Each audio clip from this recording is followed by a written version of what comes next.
నమస్తే. ఆంధ్రప్రభ భక్తికి స్వాగతం. నేను మహాలక్ష్మి. మనకి ప్రస్తుతం ప్రపంచంలో జరుగుతున్న కొన్ని రకాల సంఘటనలు, యాక్సిడెంట్లు కానివ్వండి, ఇంకేవైనా కానివ్వండి, వీటిని ముందే గ్రహించి హెచ్చరికలు జారీ చేస్తూ ముందుగానే అందరినీ అప్రమత్తం చేస్తూ ఉన్నారు. వారే మనతో పాటు ఉన్నారు.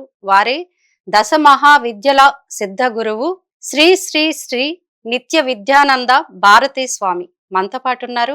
వారిని అడిగి చాలా విషయాలు తెలుసుకుందాం. గురుగారు నమస్కారం అండి. నమస్కారం.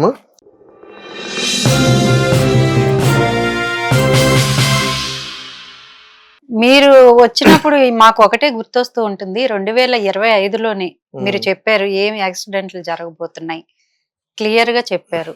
అయినా దాన్ని అందరూ పెడచెవిన పెట్టారు, చాలా మంది ప్రాణాలు కోల్పోయారు.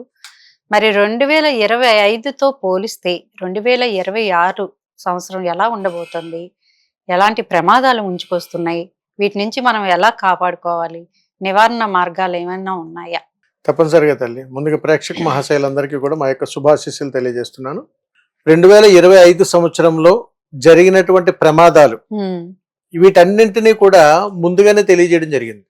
వాస్తవికంగా మన దగ్గర ఏమి కాలజ్ఞానం ఏమి ఉండదు, కానీ ఏంటంటే పూర్వీకులు ఇచ్చినటువంటి మన యొక్క ధర్మశాస్త్రాల్లో గాని, మనం చేస్తున్నటువంటి ప్రయాణాల్లో గాని, నేర్చుకుంటున్నటువంటి విద్యల్లో గాని అనేక రకాలైనటువంటి అంశాల నుంచి భారతదేశంలో ఎంతో పరిపక్వతతో చెందినటువంటి జ్ఞాన సంపద ఉన్నది. ఇక్కడ మన ఋషీశ్వరులు మనకిచ్చినటువంటి సనాతన ధర్మ సంపదలో తపశ్శక్తి అనేటువంటిది చాలా ఉంటుంది.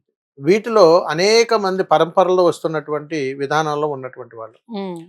ఇప్పుడు జ్యోతిష శాస్త్రంలోనూ కూడా జరగబోయేది కానీ, జరుగుతున్నది కానీ అన్ని కూడా మనకి ఎలా అయితే తెలుస్తాయో, భగవంతుడు ఇచ్చినటువంటి అనుగ్రహ కృపా కటాక్షంతో కొన్ని విధానాలు మనం తెలియజేయచ్చు. 2025 సంవత్సరంలో 6 నెలల ముందుగానే జరగబోయేటువంటి ప్రమాదాలు మనం ఎప్పుడైతే చెప్పగలుగుతున్నామో అవే జాగ్రత్తలు. ఉదాహరణకు మీరు ఏదైనా ప్రయాణం చేస్తున్నారా అని అనుకుందాం, బండి మీద కారు మీద వెళ్తున్నారు. 4 రోడ్ల జంక్షన్ దగ్గరికి వచ్చిన తర్వాత ఒక రెడ్ లైట్ వెలుగుతుంది ట్రాఫిక్ లో. ఎందుకు వేస్తారు?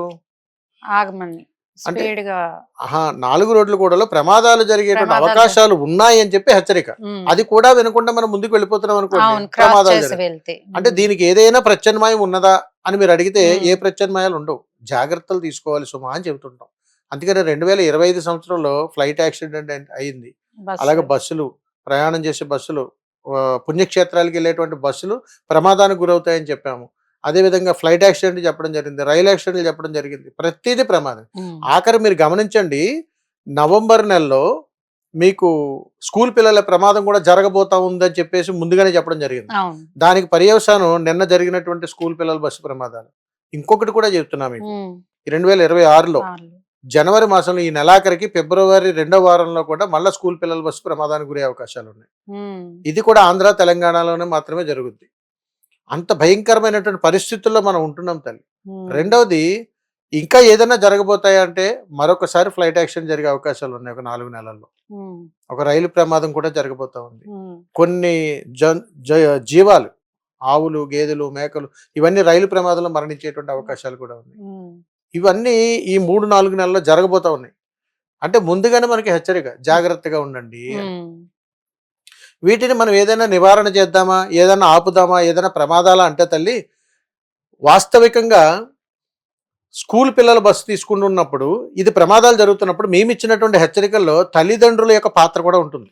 ఎందుకనంటే పిల్లల్ని స్కూల్లో జాయిన్ చేసిన తర్వాత స్కూల్కి వెళ్ళిపోతున్నాడు, బస్సు ఎక్కిస్తున్నాం అనే కాన్సెప్ట్లు ఉంటాం. ఈ స్కూల్ యాజమాన్యాలు కూడా ఏం చేస్తున్నాయనంటే, బస్సు తీసుకుని వచ్చి ఏదో ఒక డ్రైవర్ ఉండాలి. ఉదయం ఎవరు వస్తారో తెలియదు, సాయంత్రం ఎవరు వస్తారు, సరే ఎవరో ఒకళ్ళు ఉండాలి, ఆ పని అయిపోవాలని చూస్తున్నారు తప్ప ఒక స్కూల్కి ఫిట్నెస్ ఎలాగో, ఒక వ్యక్తికి పారామీటర్ ఎలాగో, ఆ బస్సు నడిపేటువంటి వ్యక్తి, మన పిల్లలు ఉన్నారు అందరూ, మన భవిష్యత్తు ఉంది. ఒక 60-70 మంది పిల్లల్ని ఆ స్కూల్ బస్సు తీసుకుని వెళ్తున్నప్పుడు ఆ డ్రైవర్ చేతిలో అందరి భవిష్యత్తు ఉంటుంది. అతని స్థితిగతుల పట్ల అవగాహన లేకుండా ప్రయాణం చేసేటప్పుడు ఇలాంటి ప్రమాదాలే జరుగుతాయి. ఇది గతంలో కూడా చెప్పడం జరిగింది. దీనికి ప్రత్యామ్నాయం ఇంకొకటి చెబుతాను. మీరు ఏదన్నా పుణ్యక్షేత్రాలకు వెళ్తున్నా, ఏదైనా ఊరు ప్రయాణం చేయాలనుకోండి. ఇప్పుడు ఉదాహరణ, మీరు ఏ ఊర్లో ఉన్నారు? ఇప్పుడు హైదరాబాద్. మీరు ఇక్కడ నుంచి ఏదైనా ఒక ఊరు వెళ్దాం అనుకున్నారు తల్లి. ఆ ఊరు వెళ్దాం అనుకుని ఏదో బస్సు బుక్ చేసుకున్నారు. మీరు క్షేమంగా వెళ్తారనే బుక్ చేసుకుంటారు, వెళ్ళిపోతారు. కానీ అక్కడ జరగాల్సిన పరిణామం ఏమిటనంటే, ఒక బస్సుకి ఎలాగైతే ఫిట్నెస్ ఉందో, మనం ఏ బస్సులో ప్రయాణం చేస్తున్నామో బస్సు బుక్ చేసేటప్పుడే ఆ డ్రైవర్ యొక్క పారామీటర్ మన దగ్గర ఉండాలి. ఇతను స్మోకరా, డ్రింకరా, ఎక్స్పీరియన్స్ ఏంటి, ఇతను డ్రైవింగ్ లైసెన్స్ ఏంటి, ప్రతిదీ మనకు ఒక అవగాహన ఉన్నప్పుడు అందులో ప్రయాణం చెయ్యాలా లేదా అని మనం ఆగిపోతాం. అమ్మా, ఒక మనిషితో మనం మాట్లాడేటప్పుడే, ఒక ప్రయాణం చేసేటప్పుడే, ఒక మ్యారేజ్ చేసుకునేటప్పుడే, ఒక జర్నీ చేయాలనుకున్నప్పుడు అనేక రకాలుగా మనం పరిశీలన చేస్తుంటాం. మరి ప్రాణాలతో కూడుకున్నటువంటి ప్రయాణాలు చేసేటప్పుడు జాగ్రత్తలు ఎందుకు తీసుకోము? వెళ్ళిపోతున్నాంలే, వెళ్ళిపోయామని అనుకుంటాం. అంటే మన అజాగ్రత్త అక్కడ ముఖ్య కారణం అవుతుంది.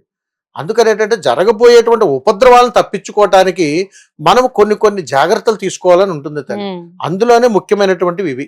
ఈ విధమైనటువంటి జాగ్రత్తలు తీసుకున్నప్పుడు ప్రజల అవగాహన కూడా కలగాలి. ప్రకృతి వైపరీత్యాలు ఎట్లా? ప్రకృతి వైపరీత్యాలని భగవంతుని దీనికి ఆపాదించకూడదు తల్లి.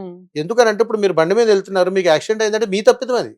రెండవది, అవతలడు వచ్చి మనం గుర్తే అది వాడి తప్పిదం. కానీ మన కర్మ లేకపోతే ఇది ప్రకృతి వైపరీత్యాలు అనేటువంటి దానికి మనం దీనికి ముడి పెట్టకూడదు. ఎందుకంటే అవగాహన రాహిత్యంతో జరిగేటువంటి ప్రమాదాలు అధికంగా ఉన్నాయి కాబట్టి జరగబోయేటువంటి ఉపద్రవాలు మనం చెప్పగలుగుతున్నాం. అలాగే స్కూల్లో కూడా ఉపాధ్యాయులు చెప్పాలి పిల్లలకి, స్కూల్ బస్సులో ఎలా ఉండాలి, ఎలా ప్రయాణం చేయాలి, ఎలాంటి జాగ్రత్తలు తీసుకోవాలి. బాల్య దశ దగ్గర నుంచి కూడా వారికి అవగాహన ఇవ్వగలిగితే వాళ్ళు ఎదిగే కొద్దీ కూడా ప్రయాణాల పట్ల జాగ్రత్తలు ఉండడంతో భావితరాలకు మనం మార్గదర్శకాన్ని ఇచ్చిన వాళ్ళు అవుతాం. అంతే తప్ప పిల్లలు చెప్తుంటారు, అమ్మా ఈ బస్సులో ఎలా ఉండాలి, మా చిన్నప్పుడు స్కూల్లో చెప్పారని ఇప్పటికీ మనకు గుర్తుంటాయి పాఠాలు. అలాగా ప్రయాణం పట్ల, జాగ్రత్తల పట్ల, డ్రైవర్ల పట్ల, అధిక వేగం మీద, అలాగా ఈ దురలవాట్ల మీద ఖచ్చితంగా పిల్లలకి అవగాహన ఎప్పుడైతే మనం ఇవ్వగలిగామో, ఒక కుటుంబం బయలుదేరేటప్పుడు పిల్లలే యాక్టివేట్గా మనం మాట్లాడగలిగి జాగ్రత్తలు మనం గుర్తు చేస్తుంటారు. అందుకని ప్రజలు కూడా అప్రమత్తం అయ్యి మనం ఎలా పడితే అలా వెళ్ళిపోతున్నాం, ఏదో ప్రయాణం చేస్తున్నాం, ఏదో జరిగిపోతుంది అనే ఉద్దేశంతో మనం వెళ్ళిపోతాం. కానీ ఎవరు కూడా ఉపద్రవాలు జరుగుతాయనుకుని ఆశించి వెళ్ళరు, క్షేమంగా వెళ్ళాలనే వస్తారు. కానీ ఇలాంటివి జరుగుతున్నప్పుడు ఖచ్చితంగా జాగ్రత్తలు పాటించి తీరాల్సిందే. రెండవది, ఈ తెలంగాణ రాష్ట్రంలో నిరుద్యోగులు ఒక 8 నుంచి సుమారు 15 మంది వరకు కూడా ఆత్మహత్యలు చేసుకునేటువంటి అవకాశాలు ఉన్నాయి. ఇవి కూడా ఫిబ్రవరి, మార్చి, ఏప్రిల్ నెలలో జరగబోతూ ఉంటాయి. ఎన్నో రకాలైనటువంటి వైపరీత్యాలు ఇప్పుడు మనం చోటు చేసుకోబోతా ఉన్నాం. అందుకని ప్రభుత్వాలు కూడా జోక్యం చేసుకుని ప్రయాణాల పట్ల, వాహనాల పట్ల ప్రజలను అప్రమత్తం చేస్తూ వారికి కావాల్సినటువంటి అవగాహన కలిగిస్తూ ఖచ్చితంగా ఉండాలి. ఏ బస్సు ఎక్కినా మీరు గమనించండి, డ్రైవర్ తప్ప ఎవరు కనిపించరు. అక్కడ చెప్పాలి, ఏదైనా ఫైర్ యాక్సిడెంట్ అయితే ఇలా వెళ్ళాలి, ఎలా జరగాలి, ఈ జాగ్రత్తలు తీసుకోవాలి, ఎలా కూర్చోవాలి, ఏదైనా ఎమర్జెన్సీ అయితే ఈ నెంబర్కి ఫోన్ చేయాలి, ఎలా ఉండాలని డ్రైవర్ అవగాహన ఇవ్వగలగాలి. అలా ఎవరు చూడరు. మనం ఎక్కామా, మన విండో సీట్ వచ్చిందా, కూర్చున్నామా, వెళ్ళిపోయామా, ఏదైనా ప్రమాదం అయితే మనకెందుకు అనుకుంటాం. అనివార్య కారణాల వల్ల అక్కడ ఏదైనా జరిగితే ఎవరు కుటుంబాలు ఏమవుతాయి తల్లి. అందుకని ఇవన్నీ తెలుసుకోండి, ప్రతి విషయం పట్ల అప్రమత్తం ఉండండి. అంతే తప్ప మీకు ఎలా తెలుసు ఏంటని అడిగితే కొంతమంది చేసినటువంటి విద్యా సాధనలతోటి భవిష్యత్తు కనపడుతుంది మనకి, మనం చెప్పగలుగుతాం. కాబట్టి మీకు ఈ ప్రమాదాన్ని గత 2 నెలల నుంచి హెచ్చరిస్తున్నాను నేను. మీరు ఏ ఛానల్లోనే చూడండి, చాలా చోట్ల నేను చెప్తున్నాను, స్కూల్ బస్ యాక్సిడెంట్ అవుతుంది, స్కూల్ బస్ ప్రమాదానికి గురవుతుందంటే ఎవరు వినలా. 80 మంది, 107 మంది పిల్లలు ఈ 2-3 రోజుల్లో, 15 రోజుల కింద కూడా ఒక స్కూల్ బస్సు అదుపు తప్ప పడిపోయింది. ఎవరైనా ఈ ప్రమాదం జరిగి మరణిస్తే ఏంటి తల్లి పరిస్థితి? జరుగుతున్నటువంటి ప్రమాదాలను ముందుగానే తెలుస్తున్నాయి కాబట్టి, చెప్పగలుగుతున్నాను కాబట్టి ఈ జాగ్రత్తలు పాటించగలిగితే అందరం బాగుంటుంది. గురుగారు, అలాగే ఈ సంవత్సరంలో ఏలియన్స్ తో మనుషులు కలుస్తారని ఒక అంటే బాబా వంగ అనే జ్యోతిష్కురాలు చెప్పిన మాటలు వైరల్ అవుతున్నాయి అమెరికా. అది ఎంతవరకు నిజం అంటారు? వాస్తవికంగా అలాంటి సంఘటనలు కానీ, అలాంటి సందర్భాలు కానీ 2026 సంవత్సరంలో ఏమీ జరగవు. ఎందుకనంటే భవిష్యత్తు కార్యాచరణలో ఏం జరగబోతున్నాయి, ఎలాంటి జరగబోతున్నాయి, రాజకీయాలు ఏమవుతున్నాయి, ప్రమాదాలు ఏమవుతున్నాయి, భూకంపాలు ఏమవుతున్నాయి, వాహన ప్రమాదాలు ఏం జరుగుతున్నారు, ఈ మనకు సంబంధించినంత వరకు సంద్రాహం ఎలా క్షీణించబోతుంది, ఎలా బాగుంటుంది అనేటువంటిది అనుభవాన్ని బట్టి, వారు ఉన్నటువంటి సాధనను బట్టి మనం చెప్పొచ్చు. కాబట్టి దాన్ని బట్టి చూసుకుంటే అలాంటి అవకాశాలు ఇప్పుడైతే లేవు వాస్తవికంగా.